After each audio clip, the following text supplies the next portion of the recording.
there's always a right time for everything. Diba? At ito yung tamang panahon.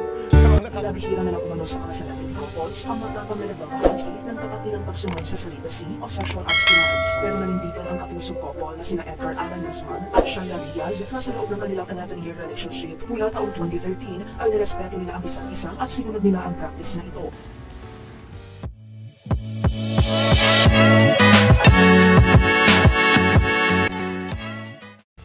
Sa kanilang recent interview sa programang Fast Talk with Boy Abunda, na ibahagi nila ang ilang detalye tungkol sa napakalaking desisyon ito sa kanilang relasyon. Ito ay matapos nilang i-anunsyo sa publiko kamakailan, February 19, 2024, na sila ay engaged na pala noong pang December 25, 2021. Nagpasya umano silang isiwalat na ito sa publiko dahil malapit na rin naman magtapos ang pag-aaral ni Shaira sa kolehiyo at plano na nilang magpakasal sa 2026. Diretsahan na itanong ni Tito Boy kung gaano kahina ka naging pag-uusap nila tungkol sa celibacy. Kwento ni EA, totoo yun, hanggang ngayon pinapractice namin. First 2 years namin, umiyak ako sa kanya kasi ang hirap. To be honest, ang hirap. Sobrang nung time na yun, hindi ko na kaya syempre, diba? Pero ang nakapagpabuo umano sa desisyon ng aktor ay ang sinabi sa kanya ni Shaira. Pero nung may sinabi siya sa akin na, kung mahal mo talaga ako, hihintayin mo ako. Doon ako tinamaan. As in, yun ang lagi kong sinasabi sa sarili ko. Kaya sabi ko nga nung nag-announce ako sa engagement namin, I respect Shaira a lot. Ayon naman sa dahilan ng kapuso actress TV host tungkol sa desisyon lang ito. Kasi ako po, ino-honor ko talaga yung family ko, especially my mom and dad. Yun ang promise ko talaga sa kanila.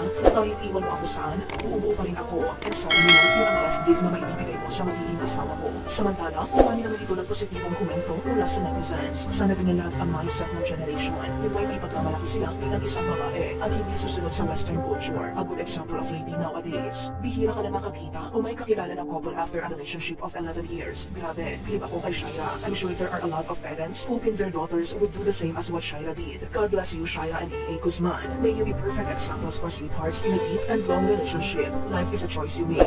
Such an obedient child of God and her parents. You should be proud of Shaira, EA, and parents. Isa ka ba sa na-inspired? Ano ang opinion mo sa desisyong ito ni Shaira at EA?